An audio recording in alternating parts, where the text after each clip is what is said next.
Sejam todos muito bem-vindos para o nosso podcast aqui. Vai ser um papo, na verdade.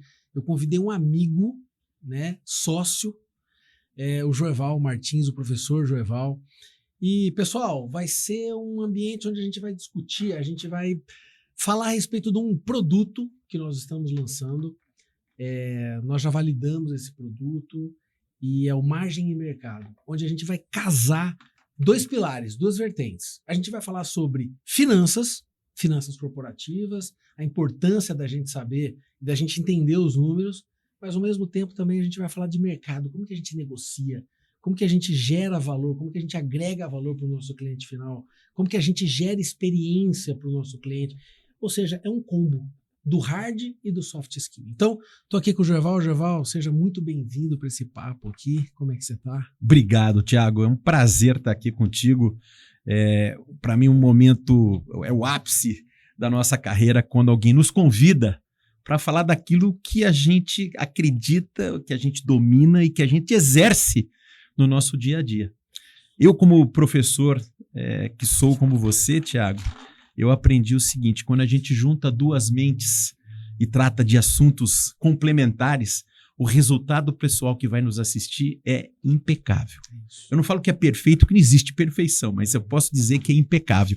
Então, o Margem Mercado vai trazer para essa turma que está nos assistindo um novo olhar no seu negócio, no seu empreendimento, até mesmo na sua empresa, da maneira que você trata margem, mercado, vendas e finanças. Obrigado pelo convite, Thiago. Eu que agradeço. Eu acho que para a gente começar aqui, o importante é fazer a apresentação. Então, Joeval, eu vou passar para você. Perfeito. Conta um pouquinho quem é Joeval Martins. Perfeito. Bom, eu sou formado em matemática, não por opção, mas por falta de opção.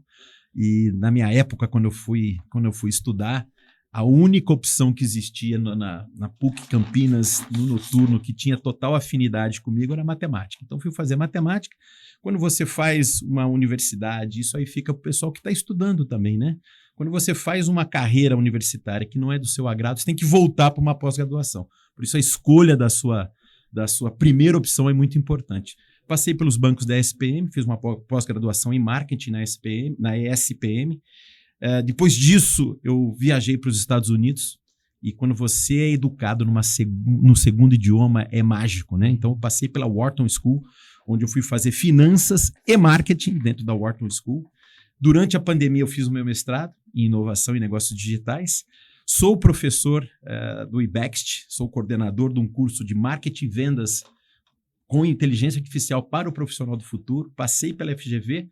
Como carreira, eu sou um vendedor. Né? Às vezes meu filho me pergunta: pai, o que eu ponho aqui na sua profissão do pai? Né? Vendedor. Né? Essa é a minha paixão, vender, criar laços com clientes e entregar para ele um produto impecável.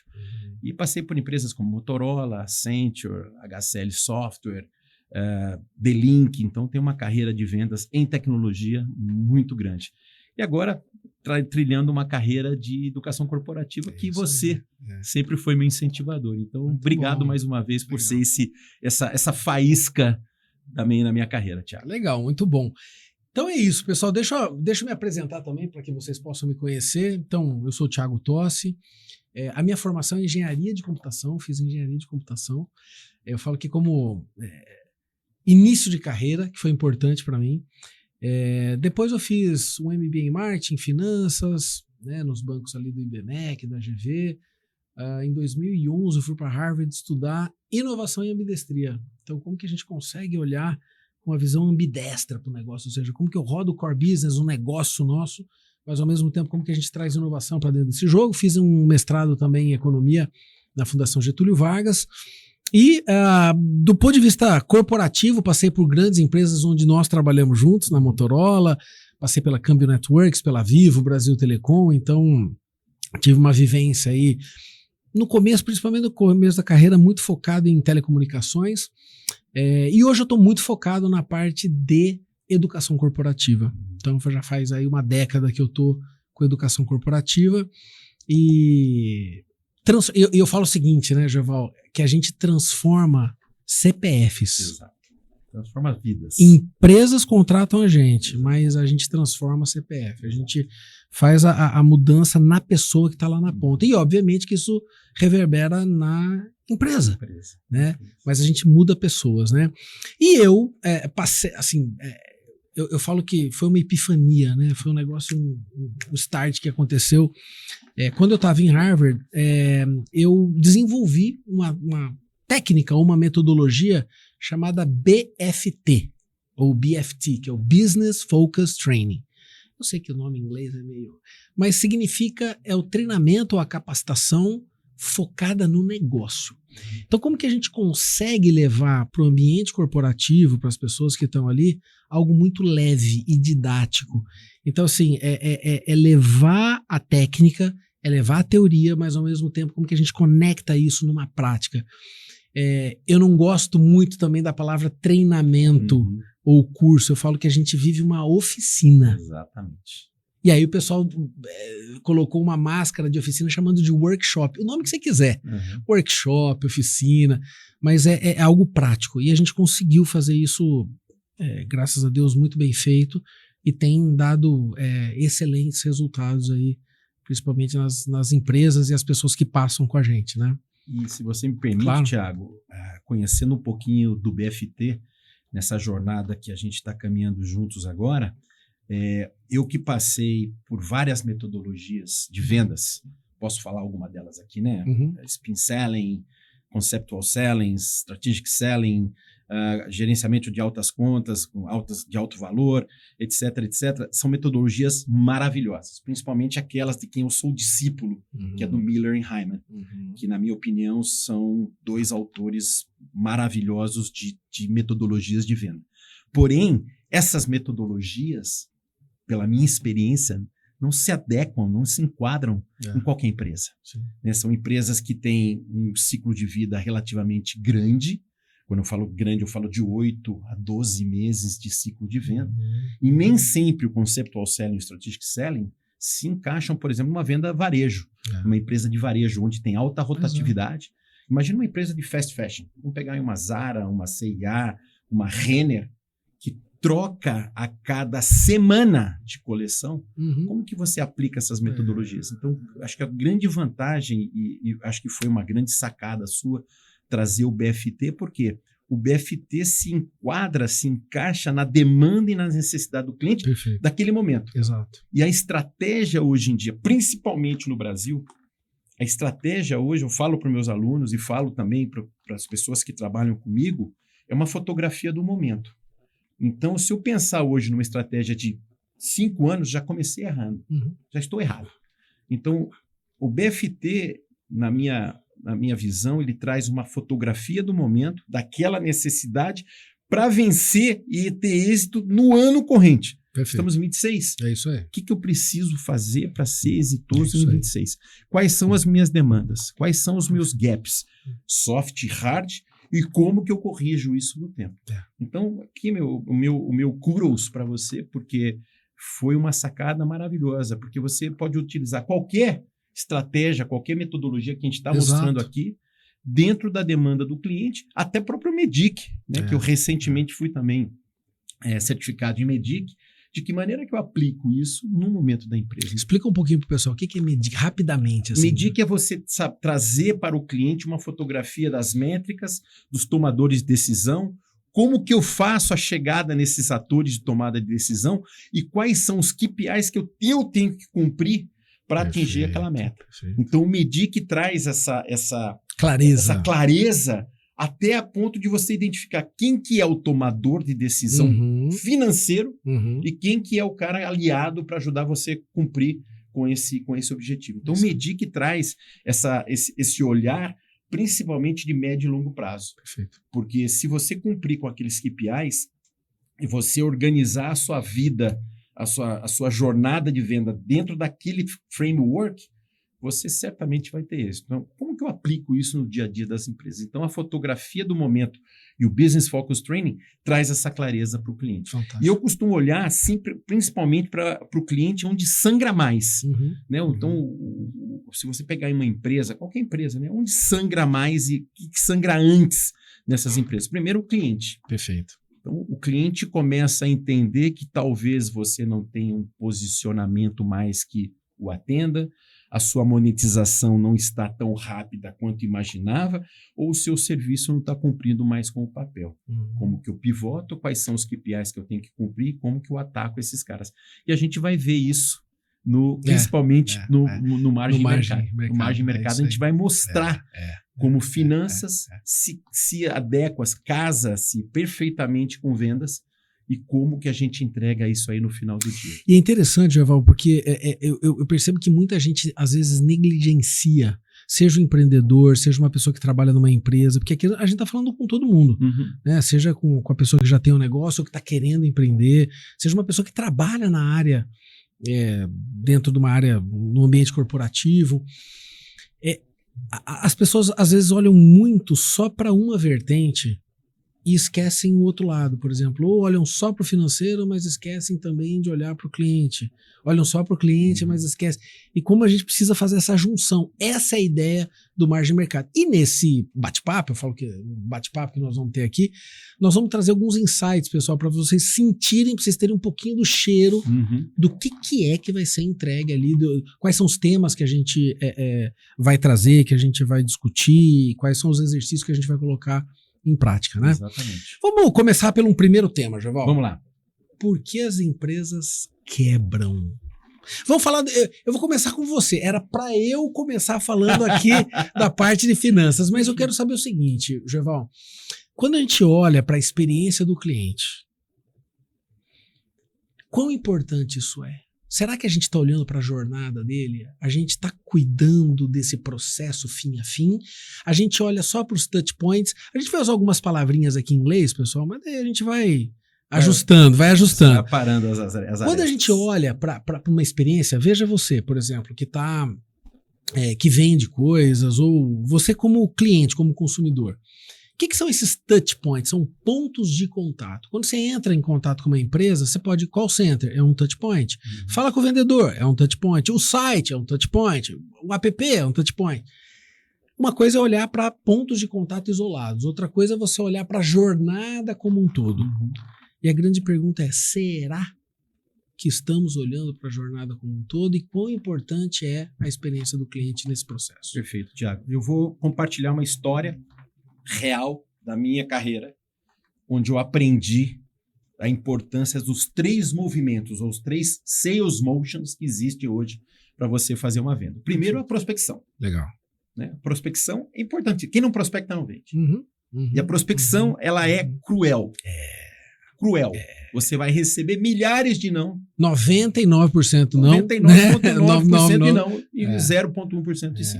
Então, a prospecção, ela é cruel, mas é importantíssima. E você ajustar essa prospecção, customizar essa prospecção é importantíssimo para o sucesso e o êxito do quê? Você ter um retorno desse cliente. E eu vou só te interromper aqui, Joval, porque a gente estava conversando disso. Até o uso da IA ajuda nesse processo, né? Fenomenal. Nós tivemos um exemplo essa semana, né, de prospecção e como a IA nos ajuda a olhar com o olhar do meu cliente ou do prospect para a minha prospecção. Perfeito. Então, a IA é importantíssima. Mas vamos lá, vamos falar do motion. Então, prospecção é o ponto de partida. Se você não tem uma boa prospecção, você não tem um bom sequenciamento de prospecção, certamente você está fadado a não ter êxito. Né? Então, começa por aí. A prospecção é importante, isso aí começa a jornada do cliente, começa aí na prospecção. Você tem o telefone, o e-mail, o nome, o cargo dele, e você acha isso aí hoje no LinkedIn, você acha em listas, você acha em ferramentas de prospecção, com dados, Info, Reach AI, Rocket Reach, eu posso dar milhares de ferramentas, mas se você não colocar inteligência na sua prospecção, o seu retorno é muito baixo. Perfeito. O segundo motion é a conversão, é a venda. Cara, fiz a prospecção, engajei o cliente, trouxe ele para o funil, nutri esse cara, dei preço, fechei, lindo, maravilhoso. Aí vem o mais importante de tudo, que é a retenção desse cliente. Prospection, conversion e retention. Então, quando você tem a retenção do cliente, o cliente compra de novo de você, o que aconteceu com o seu CAC? Olha embaixo. Então, você ter uma experiência do cliente impecável no seu produto, na sua entrega, no seu serviço, no seu produto, é fundamental para o sucesso da sua empresa, para o sucesso da sua carreira. Perfeito. Seja você um administrador, um vendedor, um pós-venda, um customer. A jornada do cliente, ela não está na mão de Perfeito. um elemento, de É uma isso aí. persona dentro da É empresa. isso aí. Então, quando eu executo a prospecção com qualidade, eu converto com qualidade e eu retenho esse cliente, a chance de eu ter êxito e ter o mais importante dentro da minha empresa, que é o quê? Cash. É isso Você aí. vai falar disso. É isso aí. Se eu tenho cash, eu vou lá no meu cofrinho, eu vou lá no meu banco, eu vou lá na minha conta e eu tenho dinheiro. Com esse dinheiro em mãos, eu faço o quê? Você reinveste. Invisto, contrato mais. E quem compra bem, vende bem. Vende bem. Quem contrata bem, vende bem. Sim. No final do dia, tudo aqui sem pretensão nenhuma de desmerecer qualquer área da empresa, mas a gasolina do motor tem que ir para o motor de vendas. A gasolina premium Claro. tem que ir para o motor de vendas da empresa. Isso aí. Então, o Customer Experience, que era o antigo pós-venda, né? Ele tem que ser impecável. Eu reter o meu cliente na minha base é fundamental para o meu sucesso e para o mais importante, para que eu aumente o LTV, né, o Lifetime Value desse cliente. E no final do dia, esse CAC que me custou lá no início da jornada da prospecção desse cliente, ele reduz no tempo. Perfeito. Então, quanto mais próximo de um dígito esse CAC estiver, melhor para saudar. Mais margem, né? Mais margem, melhor para a saúde da minha empresa. Perfeito, excelente. E aí eu vou aproveitar e vou dar agora a visão de finanças, né? Vamos trazer um pouco... Então, por que empresas quebram, né? O que a gente percebe, Joeval, é que muitas empresas e muitas pessoas não olham para 3 coisas básicas dentro de uma empresa: custos, despesas e também a minha receita. Aí você fala, poxa, Thiago, mas esse é o básico. O problema, pessoal, é que às vezes falta o quê? Falta conhecimento de uma DRE. Isso é muito simples, Joeval, e a gente viu, e a gente aplica isso com nossos alunos. A DRE, pessoal, nada mais, ela conta uma história da venda. Lá de cima, quanto que eu faturei, quanto que eu tirei de imposto, aí vem receita líquida, aí você tira os teus custos variáveis, despesas variáveis, custos fixos, despesas fixas, EBITDA, lucro líquido ou prejuízo líquido. O problema é que muita gente também não entende, por exemplo, o que é regime de caixa versus regime de competência. Eu vou explicar rápido isso aqui e fácil. Regime de caixa e competência. Vamos supor que você fez um plano de vender 100 mil telefones aqui. Você falou assim, vou vender 100 mil reais. Está no teu plano. Você mobilizou força de vendas, fez promoção, legal, vai vender 100 mil. A minha pergunta é a seguinte, você vende esses telefones aqui, você vai vender à vista ou você vai vender parcelado? Porque no teu plano, como regime de competência, é vender 100 mil aparelhos a... Vou chutar aqui para facilitar a nossa conta, tá? 100 mil aparelhos a 10 mil reais. Tá? Então nós estamos falando de bastante dinheiro aqui. Esse dinheiro vai entrar no mês de competência ou ele vai entrar devagarzinho? E se eu parcelar isso aqui em 10 vezes? Como que eu caso o que é competência com fluxo de caixa? O que está de fato entrando no teu caixa? Esse é um ponto importantíssimo, que muitas empresas às vezes negligenciam. É o que você falou, Joeval. Cash is king. Isso aí. Né? Então caixa é rei. Se eu não tiver caixa, eu não consigo honrar o quê? Os meus fornecedores. Como que eu lido com o prazo médio de pagamento? Se eu tiver uma má negociação de fornecedor, estou negociando com o meu fornecedor para pagar em, sei lá, meu fornecedor eu pago em, vamos colocar, 30 dias. Ou eu consegui uma boa negociação, joguei para 60, que seja 60 dias. Só que se meu prazo de recebimento tiver em 10 meses... Você concorda que eu tive que desencaixar primeiro em 60 dias para depois começar a entrar dinheiro? Até acontecer esse dinheiro, até acontecer essa entrada de dinheiro, tem um negócio que chama capital de giro. Como que eu calculo? Qual que é o capital de giro que eu preciso? Então, assim, a gente tem várias variáveis aí que entram e que não são complexas. Que você aprende a fazer a continha. Eu falo que para entender de finanças, as pessoas têm que saber somar, subtrair, multiplicar e dividir. Só. Porque o resto é interpretação. Tiago, deixa eu aproveitar que você tocou nesse ponto, principalmente do DRE, de você calcular exatamente qual vai ser o desencaixe financeiro que eu vou ter na empresa, etc. Na sua jornada de 10 anos de educação corporativa, principalmente focada em finanças, se você pudesse dar uma porcentagem de profissionais que passaram pelos seus cursos e que tinham um profundo conhecimento, ou um mero conhecimento, ou, cara, eu entendi, ouvi falar, qual que é esse campo amostral de profissionais que podem falar, eu já ouvi falar disso, eu já li um DRE, eu já conheço. Olha, Joval... Pessoal, antes do Thiago começar, eu sempre, quando vou fazer alguma interrupção, eu dou uma tela preta. Legal. Eu não sei quem vai editar tá bom. aqui, então Tá. eu dou uma tela preta. Fechou. Quando vocês saírem do microfone. Ai, caralho. O Geval tá fazendo assim, ó, pra falar com vocês. Né? Então, assim, que eu pedi pra você trazer um pouco mais pra frente. Boa. Porque como você tá falando, você vai Tá. Tá. Então, assim, vamos controlar. Você pode mexer nele, botar ele pra trás. Vai ter que ficar mais ou menos aqui. Atrás dele, Atrás assim, dele. ó. Tá. Tá, ele é direcional, né? Isso. Beleza.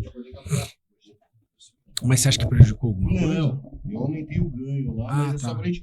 Porque assim, às vezes eu tô olhando ali, mas eu não vejo o ganho. Tá. Então depois que eu for editar, é só colocar, nivelar a faixa. Perfeito. De áudio, Tá bom. Você consegue nivelar ela. Fechou. Então, você não Fica... fica subindo e descendo. Tá bom? Joval, faz a pergunta de novo pra mim. Faço. E aí eu... Beleza. eu emendo. Então, peraí, vou voltar aqui. Mas o papo tá bom, né? Porra. Ô, Duca, deixa eu pedir uma aguinha. Pô, meu amigo, me perdoa. Tá Não, bom? relaxa. É que secou o grugomilo aqui. Sabe quem indicou esse livro pra mim? Paulo Guedes. Depois eu te empresto. Paulo pra você. Guedes? Paulo Guedes. Ah, é? Fui no evento da G4 lá, ele Você conversou com ele? fez uma Sim. mesa redonda Sim, lá sim, com os sim. Corinthians, né? Sei.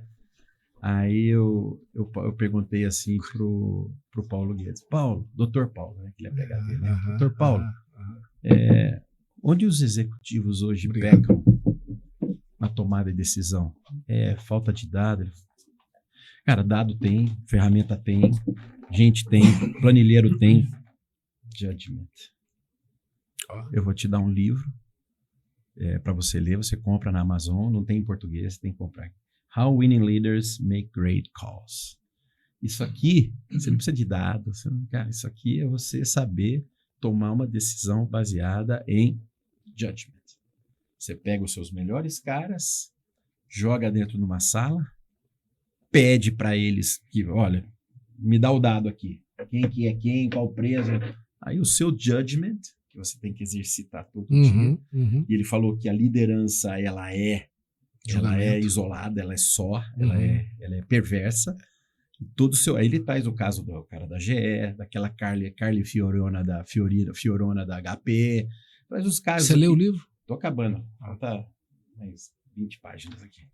E eu vou marcando onde tem. Eu vou marcando onde. Não, aqui é onde tem fatos relevantes para estudar. Mas vamos lá, Bora lá. fazer a pergunta do contingente de pessoas que. Me dá o 5, 2, 2, 1 aí. Tá.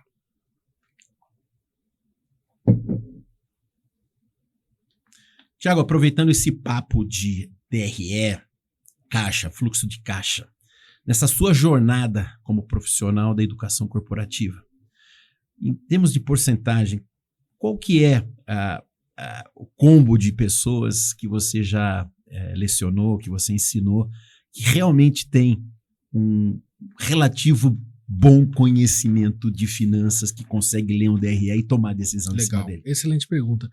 Joval, eu diria o seguinte, mesmo profissionais que são da área, vamos colocar 10% são as pessoas que dominam de fato, tá? Mesmo que sejam pessoas que são da área, e aí elas falam, poxa, mas isso aqui eu conheço. O problema é que a nossa formação, em geral, ela não traz a prática.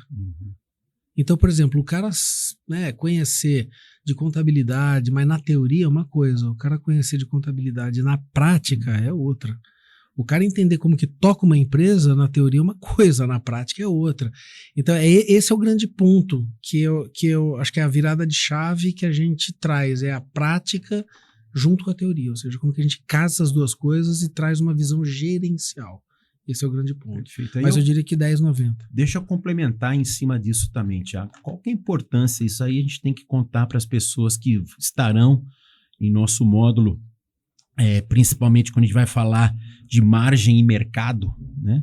Qual que é a importância do profissional de vendas ter uma noção clara de finanças em tomada de decisão, principalmente? Eu falo que não é importante, é importantíssimo. Importantíssimo. O cara que tem noção de vendas, o cara que tem noção, né, ou seja, que está na área de vendas e que tem noção de finanças, ele consegue ver se aquele projeto é interessante, ele não é. Ele consegue fazer uma proposta mais inteligente para o cliente dele. Ele consegue precificar melhor, ele consegue entender a precificação, ou seja, até onde eu posso ir com desconto, até onde eu não posso ir com desconto, aonde que esse desconto mata a minha margem. Ele entende cenário macroeconômico. Por exemplo, tem muita gente que fala, eu não quero saber de Selic. Como que você não quer saber de taxa Selic? Impressionante. Se é o que dá o drive, você sabe quanto que é o custo do dinheiro. Porque eu prefiro investir meu dinheiro a 15% ao ano, ou eu prefiro entrar num negócio que vai me dar 12%. Pode ser que às vezes o negócio esteja dando menos do que... Então eu não vou colocar meu dinheiro num negócio que dá 12%. Se ele pode dar 15%, se eu ficar sentado em casa. Então assim, eu vou tomar um financiamento, eu vou me endividar, porque endividamento faz parte também das empresas. Tem muita gente que fala assim, não, mas dívida... 99,9% das empresas têm dívidas. Faz parte do jogo. Por quê? Porque ela pega aquela dívida a X% e às vezes o negócio dela consegue entregar 3x. mais da 2x, 3x, ou seja, eu pago a dívida e eu uso o dinheiro do terceiro. Exato. Eu não uso o meu dinheiro. Então, né, ter o capital próprio, capital de ter, entender isso aí. Isso é vital. Então, assim, seja para a área, você trouxe a área de vendas, mas eu estenderia isso aí, Joval, por exemplo, para um profissional que é da área de TI. Por exemplo, vou fazer um investimento, vou comprar uma máquina, um servidor. Aí você fala, tá, Thiago, quanto que custa o servidor? Eu não olho quanto custa o servidor, eu vejo, obviamente, quanto custa o investimento que eu vou ter, mas qual que é o retorno que ele vai me dar? Qual que é o fluxo de caixa que esse negócio vai me trazer? Exatamente. Eu vou investir no equipamento, quem é de indústria, qual é o fluxo de caixa que vai me trazer? E aí eu consigo falar, isso é um bom ou um mau investimento? Isso é viável ou inviável? Então isso se aplica para RH, contratação de treinamentos, capacitação, para o time de suprimentos, de compras, para o time de indústria, de supply, ou seja, qualquer área precisa, eu falo que é necessário. E o que a gente tem percebido é o seguinte, eu tenho trabalhado muito fortemente mais essa parte aí de finanças nos últimos 3, 4 anos, desde 2020, 2021, por ali, 22. Como o Brasil está começando a olhar para isso com mais carinho. Por quê? Porque sabe que não adianta só você trabalhar uma frente se você descobrir a outra. Exato. Porque tem uma carência muito grande. Exato. Então, eu diria que não é importante, é importantíssimo. E isso me remete, Thiago, a uma lição que eu aprendi com um dos líderes que eu tive na minha carreira, na Motorola Solutions, que ele me disse uma vez, né? Isso aí do alto do meu desconhecimento de finanças, óbvio, né? Ele chegou a mim, Joeval, no business is better than bad businesses. Ou seja, não fazer negócio é melhor do que fazer um mau negócio. E quando você fala dessa perspectiva de finanças, do retorno desse investimento, né? E que esse investimento vai trazer para a minha empresa, por exemplo, se eu estou comprando uma plataforma de análise de dados. O que essa plataforma de análise de dados vai trazer para mim hoje, amanhã, e em toda a jornada de existência dessa plataforma? Eu vou reduzir homem-hora? Eu vou melhorar o meu processo? Eu vou me tornar mais eficiente? Perfeito. Qual o benefício no final do dia essa plataforma vai me trazer? Isso. E aí a gente começa a entrar num tema que eu gostaria também de abordar com você, Thiago, que é valor. Muita gente, e eu falo isso aí na universidade, eu falo isso aí nos cursos que eu ministro, nas palestras que eu ministro, principalmente quando toca no tema de valor, e eu pergunto para quem está nos assistindo, você sabe o que é valor? Você sabe o que é valor? Muita gente associa valor a valor monetário. Valor monetário, certo? Né? E a resposta simples que eu trago, eu vou trazer um exemplo aqui, que o valor é o benefício percebido pelo cliente. É isso aí. Quando eu compro um iPhone de R$10.000, qual o benefício intrínseco dessa máquina na minha vida? E pode ver que eu sou um fã da Apple. Apple, né? Eu falo que eu sou um embaixador da Apple. Eu vendo a Apple, meus amigos, para minha família, etc. Então, o que o iPhone me traz de benefício? Primeiro, a usabilidade dele. Diferentemente do Android, aqui eu faço um disclaimer, eu odeio o Android. E o meu é Android. E eu amo. Viva a democracia. É isso aí. Eletrônica e digital. Porque a usabilidade dele é magnífica. A conectividade com todos os meus gadgets em casa é magnífica. Então ele me traz um conforto de usabilidade que se ele custar 12, 15, 17, I don't care, não me importa. Eu pago, porque o benefício que ele me traz é muito infinito. Maior. É infinito, porque eu não preciso passar por um processo de ler o manual, de entender. Cara, ele é muito intuitivo. E esse tempo que eu economizo de navegar em manuais, entender setups que são extremamente complicados, aqui eu faço no máximo com 3 cliques qualquer setup. Então, o benefício do iPhone que eu percebo supera o valor dele. E aí, Thiago, do ponto de vista de finanças, né? Como que a gente faz essa análise com o olhar de um financeiro se esse produto ou esse serviço vai trazer um benefício real, tangível? Vamos falar de análise de dados, né? Uma plataforma de análise de dados, né? Que é um produto relativamente de benefício intangível. Como que eu torno, do ponto de vista financeiro, esse valor tangível? Legal. Bom, primeiro a gente analisa o investimento que a gente está fazendo e a projeção do fluxo de caixa no futuro. Então, para você que está, investir nessa plataforma ou investir, por exemplo, estou comprando uma mercadoria para revender. Então, independente se é físico, se é serviço, se é produto, investir. Qual que é o fluxo de caixa projetado daquilo no tempo? Aí a gente pega esse fluxo de caixa e traz a valor presente. Por quê? Porque eu estou fazendo investimento hoje. Ok? Perfeito. Então eu estou comprando essa plataforma hoje. Estou comprando esse copo hoje. Tá? Aí eu falo, bom, mas se eu comprar essa plataforma, qual que é o retorno que ela vai me dar no tempo? Aí você deve estar me perguntando, mas eu não tenho bola de cristal. Como que você faz uma projeção de fluxo de caixa no futuro? Pessoal, aí que entram os dados. Você tem, por exemplo, se a tua empresa já roda, você tem o que a gente chama de G, que é o growth, o crescimento. Quanto que eu cresço? Thiago, eu cresço 6% ao ano, 7% ao ano, 8%, depende da tua empresa, do teu negócio. E eu posso projetar. Se eu vendo hoje 100, eu vou vender 108, depois eu vendo mais 116 e alguma coisa, aí você vai projetando aquilo. Traz a valor presente e você faz a comparação. Se o valor presente líquido daquele negócio for maior do que zero, ou seja, se todo aquele fluxo de caixa trazido a valor presente ele for maior do que o investimento, maravilha, projeto viável. Eu posso usar uma outra técnica também que a gente fala de TIR, que é a taxa interna de retorno. O que é isso? Eu faço a projeção do fluxo de caixa igual, só que ao invés de eu ver em dinheiro, eu vejo em taxa. A taxa desse projeto é de 13%. Se o custo de oportunidade que eu tenho for menor do que a taxa de retorno, maravilha, isso é bom. Sacaram aí?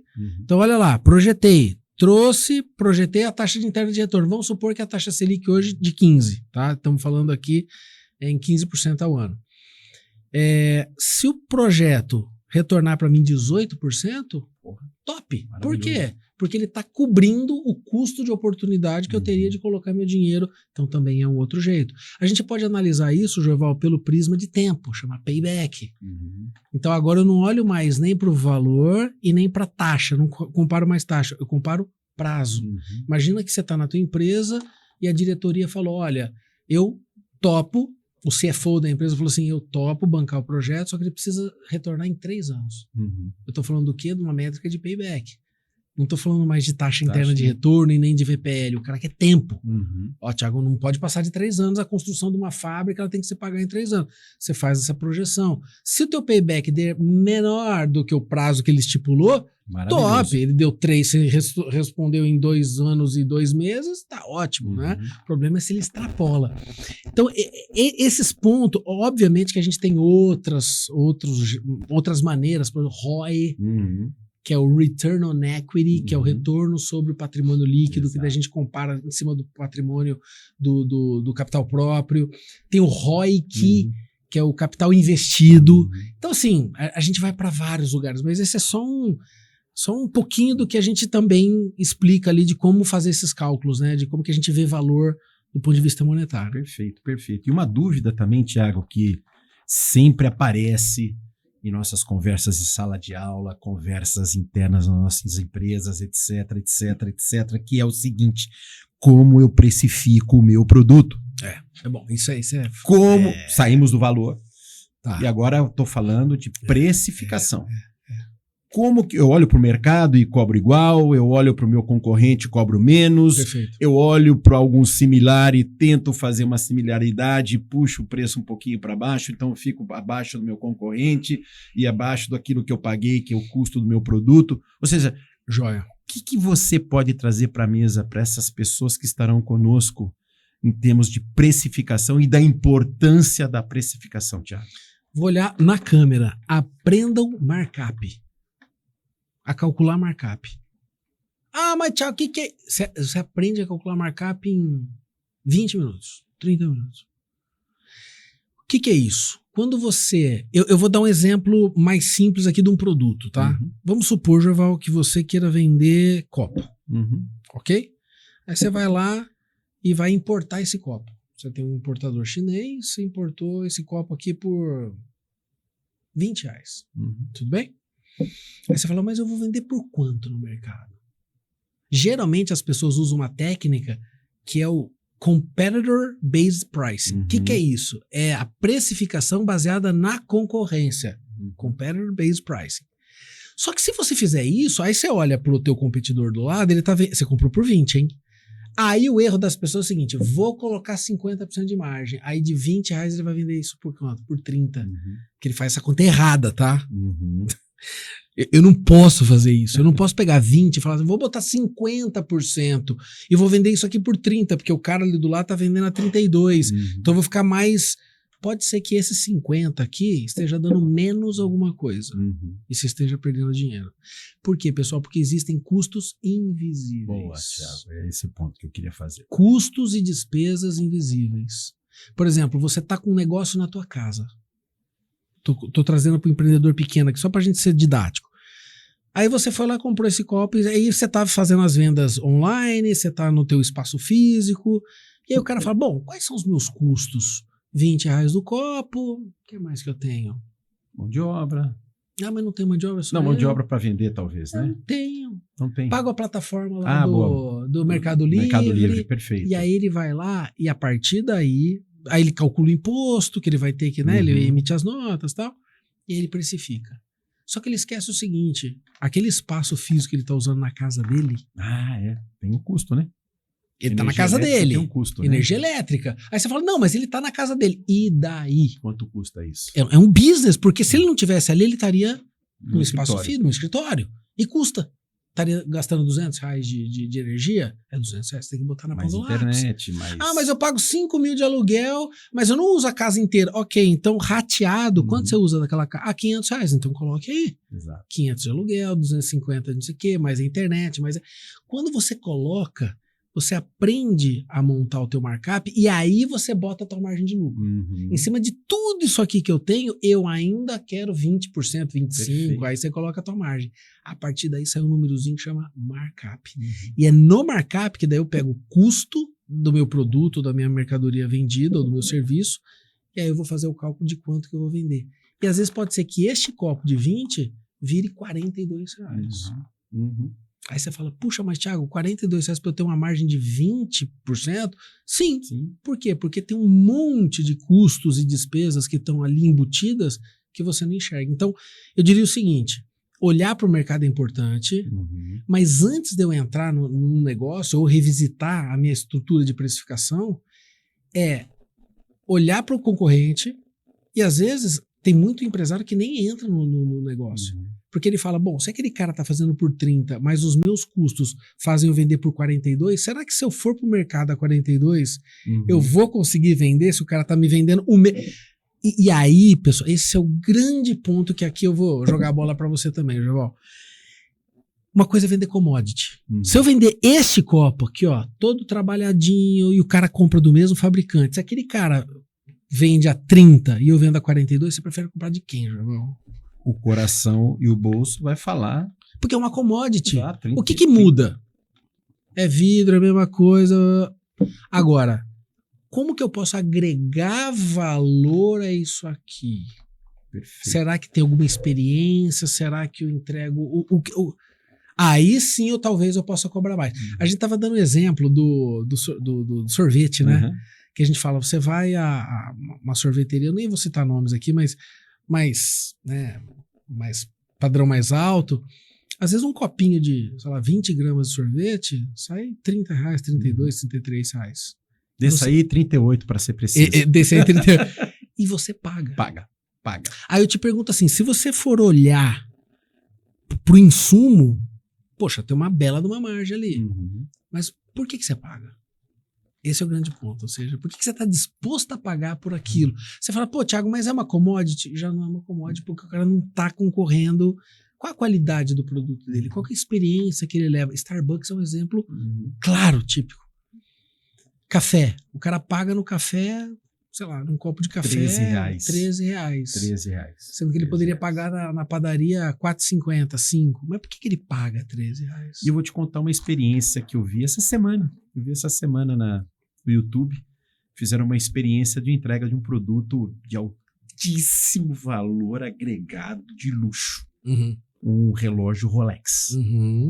Então pegaram um relógio Rolex, colocaram dentro de um pacote de comida. Foi uma experiência social que fizeram? Social. O cara pegou, colocou um Rolex verdadeiro dentro de um pacote, como se fosse um pacote de iFood com o selo do Rolex. Entregou para a pessoa. Isso aqui é um presente meu para você. A pessoa pegou, abriu. Qual que é a primeira impressão que a pessoa tem? Falsificado. Mas era um Rolex verdadeiro. Verdadeiro. Né? E aí, ele, num segundo take, ele pegou o mesmo relógio, colocou numa caixa de madeira maravilhosa, toda entalhada a laser e tal. E qual a diferença? Embalagem. O produto é o mesmo. Perfeito. Quando a gente fala de copo, e eu vou trazer uma outra experiência também que eu sempre debato com meus alunos, né? Quando eu falo, qual que te leva a você comprar esse copo do provedor A, o mesmo copo em características, em entalhamento, ou seja, o mesmo copo do cara B, né? Primeiro, a reputação do cara que eu estou comprando. Eu pelo menos faço isso.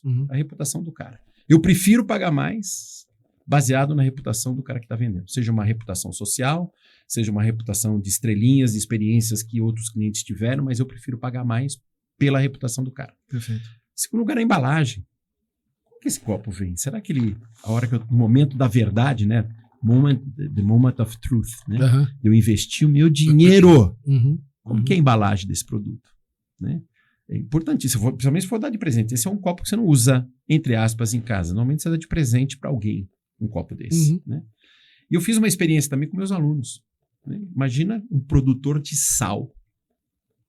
Eu quero vender mais sal para o mercado. Sabendo de todos os malefícios que tem o sal. Como que eu crio uma estratégia de vender mais sal? Né?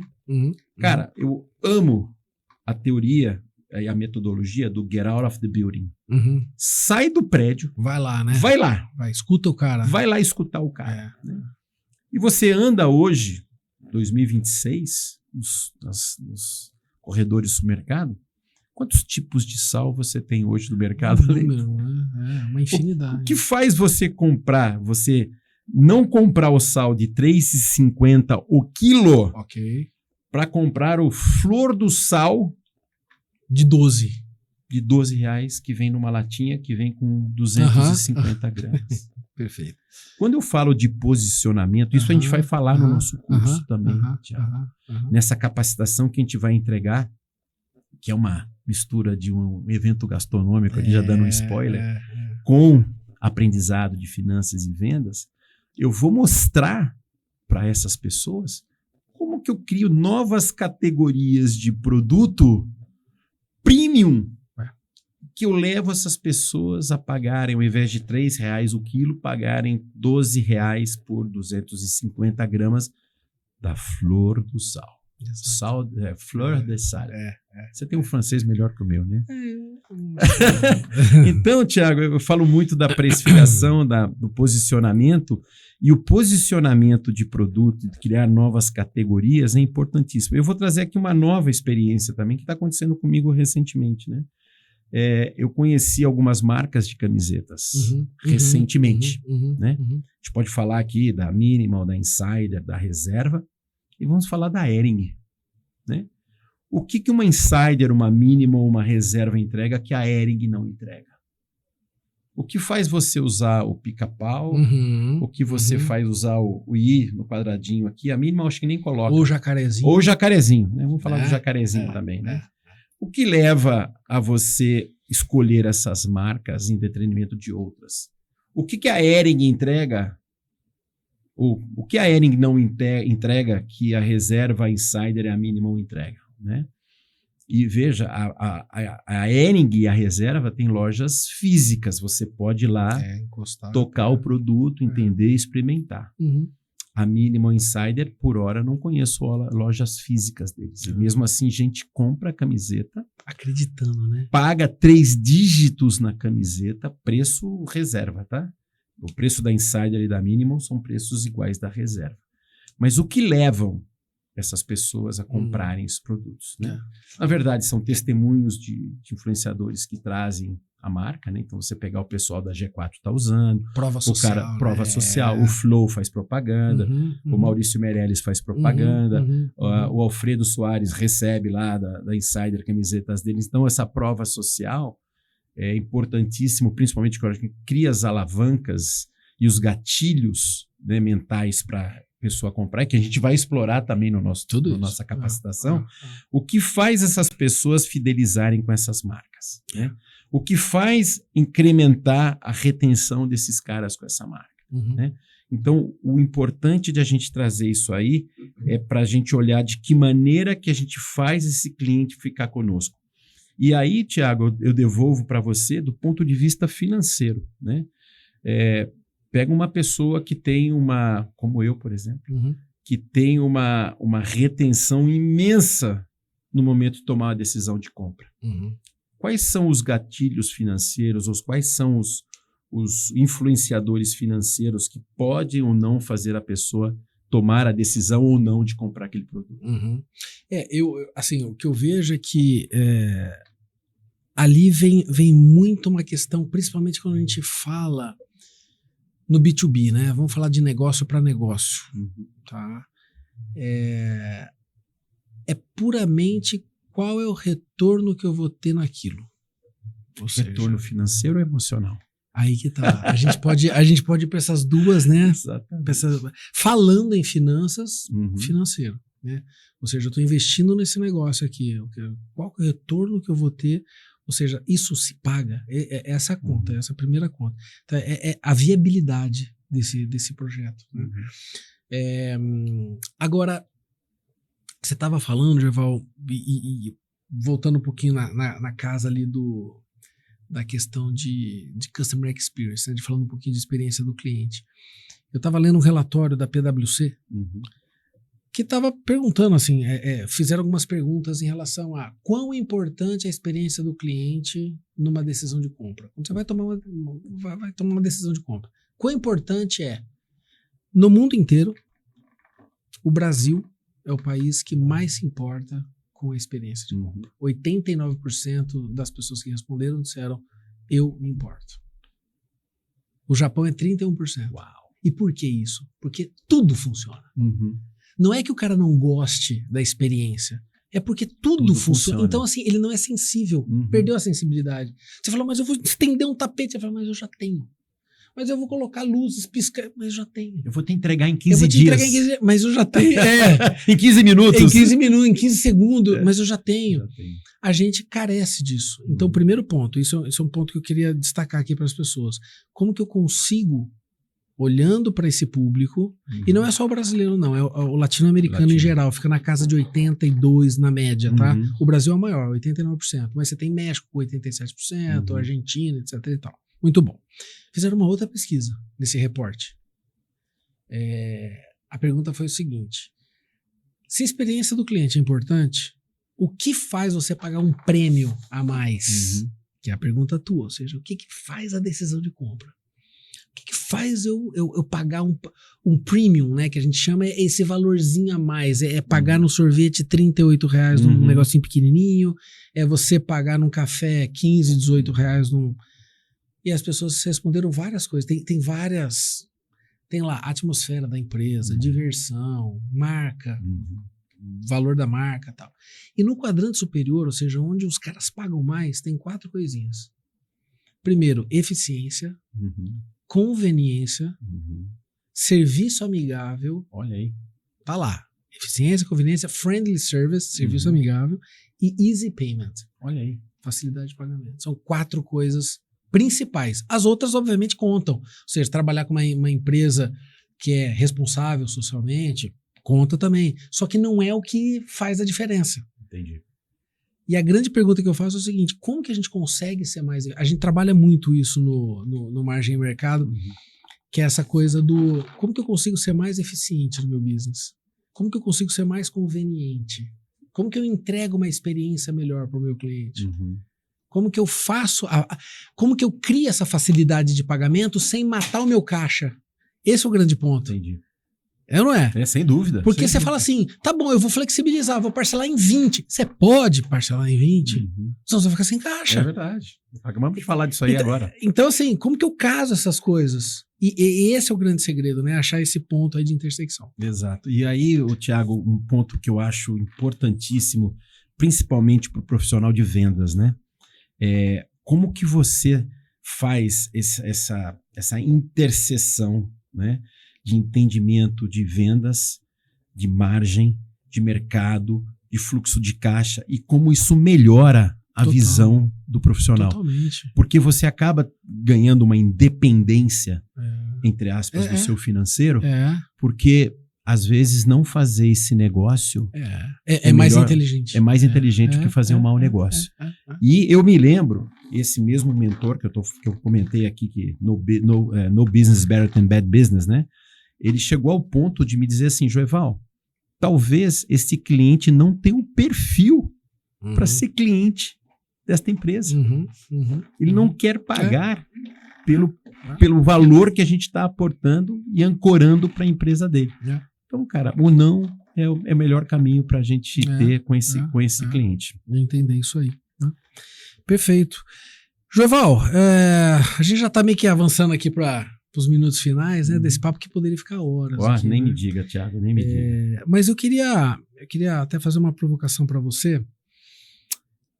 O que realmente faz um cliente ficar na tua percepção? Você fala muito de jornada, eu gosto que você fala da jornada educacional. Que momento que você tá, né? Perfeito. E aí, de novo, pessoal, nós estamos falando aqui para um ambiente onde é empreendedor, é o cara que está no ambiente corporativo. Exato. Ou seja, independendo da tua área, se você é um cara de TI, se você está no jurídico, se você está na área de venda, se você está no marketing, se você tem o teu negócio. Que momento que é esse? É uma jornada educacional? É uma jornada... E o que isso afeta? Perfeito, Thiago.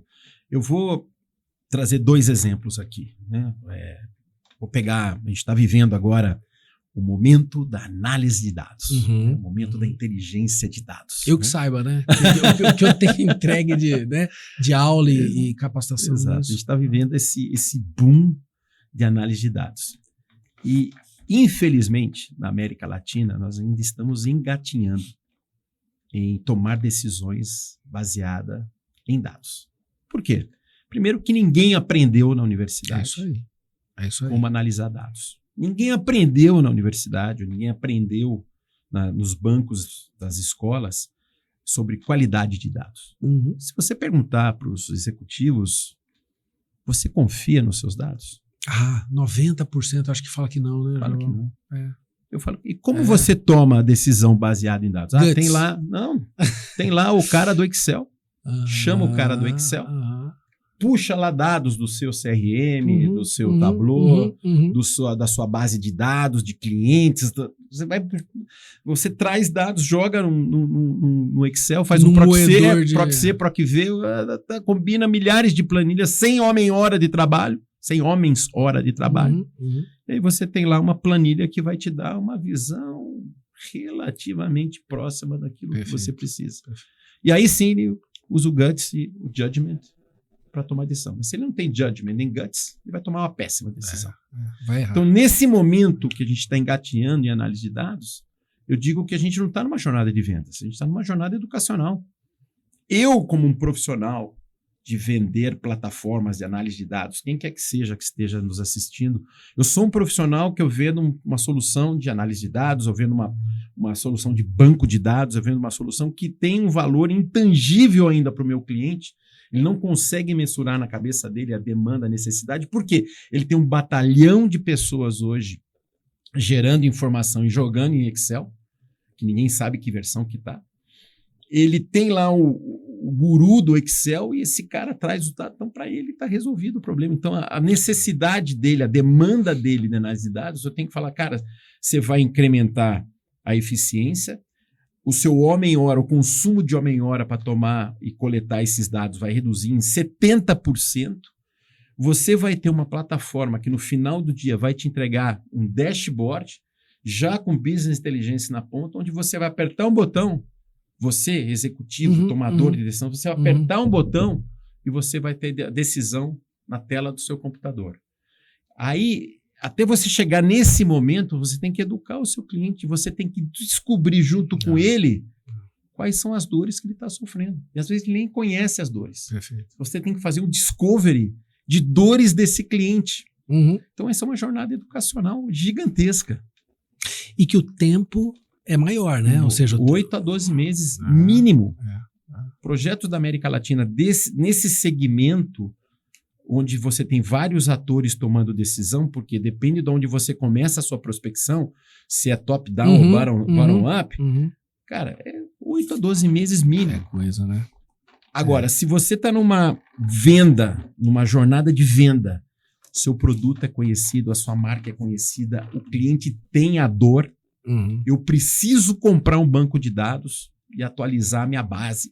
Hoje, eu quero comprar ou do vendedor 1, vendedor 2, vendedor 3, abre-se uma RFP, uma Request for Proposal, ele convida quem ele quer, porque ele tem noção, já sabe o que ele quer. Aí é uma batalha de features, preço. Isso aí. Preço e técnica. Né? Então, nesse momento, você tem que tomar a decisão. Cara, qual que é a sua jornada e como isso vai impactar no final do dia do seu resultado. Se você não tem fôlego para bancar isso aí, cara, esquece. Você não tem hoje... Fôlego chama capital de giro. Capital de giro, né? Exatamente. Então, como que eu faço esse engajamento? Então, eu tenho que ter no meu corpo de vendedores caras ultra especializados, que consigam numa sentada de 30 minutos com o prospect ou com o financeiro, ou com o C-level, o CIO, o CTO, o CEO, uma percepção, um toque muito refinado. Para quê? Para que ele tenha na mão, primeiro, as perguntas poderosas e tenha os argumentos para cumprir com as objeções ou sanar as objeções do cliente. Perfeito. E aí, Thiago, finanças é importantíssimo pro cara. Se ele não souber falar que, olha, isso aqui vai te retornar em tantos meses, você vai cortar tantos homem-hora e você vai trazer para a sua empresa uma resposta em 3 horas e não em 3 dias ou 3 semanas ou 3 meses. É isso aí. Você tem 3 horas, você vai dar uma resposta para o seu cliente. Baseado em quê? Baseado no que eu estou trazendo aqui de dado com qualidade, dentro de um BI totalmente conectado com a realidade, e você sai de 3 dias, 3 semanas ou 3 meses tomar decisão em 3 horas. E aí... E a gente tem tecnologia para isso. Tem, isso aí, no brainer, cara. Não tem como você contra-argumentar isso aí, mas demanda uma jornada educacional. Não é uma jornada de vendas, é uma jornada educacional. Joeval, acho que já já estamos aqui encerrando. Eu digo o seguinte, né? A grande pergunta, acho que fica, e que a gente vai abordar muito no Margem Mercado, é o seguinte: será que o cliente tem a percepção de valor? Será que o cliente de fato olha para o negócio e vê valor? E é isso que a gente mergulha nessa jornada. A gente vai falar tanto da parte de finanças corporativas, e quando a gente fala de finanças corporativas, nós estamos falando de leitura de DRE, de balanço patrimonial, de fluxo de caixa, de necessidade de capital de giro. Será que eu preciso? Quanto que eu preciso? De análise de viabilidade de projeto. Entra no projeto, não entra no projeto? É importante, não é importante? E ao mesmo tempo a gente entra nesse mundo de negociação, de customer experience, que eu falo que é importantíssimo, pessoal, visto que esse dado que eu trouxe da PwC não é à toa. Não. Puxa, se 89% das pessoas dizem que se importam com a experiência do cliente, como que eu não estou olhando para isso? Exato. Eu não estou mapeando a jornada do meu cliente, é isso que a gente discute, que a gente ajuda nesse processo. Como que isso abre a cabeça, independente do... Eu gosto de falar isso bastante, Gerval, né? Porque a gente tem aluno de várias áreas. Eu dou aula em várias faculdades e ali os alunos, você tem a área TI, você tem gente de marketing, você tem gente de venda, você gente tem de área ADM. de AD, ou seja, de RH. E aí é como empreendedores. Exato. Que têm os seus próprios negócios. Exato. Então assim, como que você explica e você cobre esse gap tanto do hard skill que a gente fala, que é a análise de dados, é o número, é finanças, é a tomada de decisão de forma consciente, e do outro lado você tem o soft skill, Exato. que é essa visão mais de mercado, essa visão de negociação, enfim, é isso. E é isso que a gente vai falar com essa turma no nosso evento de capacitação. Margem Mercado. Margem Mercado. Então, que é uma imersão, né? Uma imersão de 8 horas, com uma experiência gastronômica sensacional, imperdível. Mas o mais importante, eu acho, Thiago, para a gente deixar como mensagem final para essa turma que está nos assistindo, é do combo que a gente entrega, que é ímpar no mercado, né? Você vai ter, único, né? É único. Você vai ter vários gurus falando de vendas conceituais, vendas estratégicas, como adquirir cliente, prospecção, conversão e retenção. Mas o mais importante é essa visão casada de vendas e finanças que vai dar para o nosso aluno, para o nosso participante, uma bagagem ímpar que não existe no mercado. Então já está feito o convite aqui, vocês vão receber esse convite, nós vamos soltar bastante comunicação a respeito disso. Será em Campinas, já posso dar esse spoiler também. Será agora, né? Nada impede que a gente... Mas esse de Campinas é importantíssimo que você esteja presente e que a gente consiga não só trazer para o aluno ou para o participante essa pegada da venda e finanças, mas também trazer o conceito de valor. Qual que é o benefício percebido do cliente no momento que ele assina um contrato contigo? Perfeito. Pessoal, espero que você tenha gostado desse bate-papo. Eu nem falo que é um podcast, porque foi um bate-papo muito legal. Eu adoro conversar com o Gerval. Sempre a gente rende horas aí, né, Gerval? E espero vocês no Margem Mercado. Perfeito, Thiago. Obrigado pelo convite. É isso aí. Até a próxima, pessoal. Tchau, tchau.